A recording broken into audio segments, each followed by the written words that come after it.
ပစ္စည်းဥစ္စာများကလူတစ်ယောက်ရဲ့တန်ဖိုးကိုမဖုံးလွှမ်းနိုင်ပါမိမိဝန်းကျင်တွင်ရိုးရှင်းစွာနေထိုင်နိုင်ရေးအတွက်တတ်နိုင်သမျှအားလုံးကိုရှင်းထားတဲ့ကဲ့သို့မိမိစိတ်ကိုလည်းမလိုအပ်သည့်အရာများထည့်မထားဘဲရှင်းနေအောင်ထားတတ်ရန်လိုပါတယ်အလုပ်ကိုစ조사လုပ်ကင်မယ်စိတ်ကိုငြိမ်းချမ်းစွာနဲ့အေးချမ်းစွာဖြစ်နေစေရန်ဂရုစိုက်မယ်အလှအပကိုမျက်နှိုးနိုင်ပါတယ်သို့တော့လွတ်လပ်မှုကိုပို့ပြီးတန်ဖိုးထားရန်လိုအပ်ပါတယ်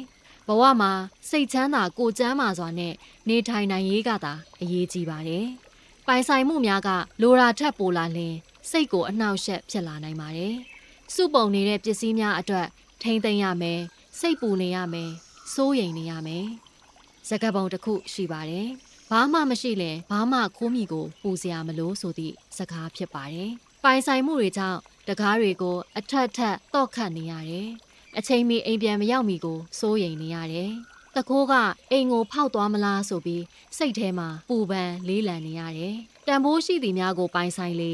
စိုးရိမ်တော့ကစိတ်ကပိုပြီးကြီးမားလေဖြစ်ပါတယ်။မလိုအပ်သည်များကိုတစ်ခုပြီးတစ်ခုလျှော့ချကာယနေ့မှစပြီးစိတ်ကိုရှင်းအောင်ပြုလုပ်သင့်နေပါပြီ။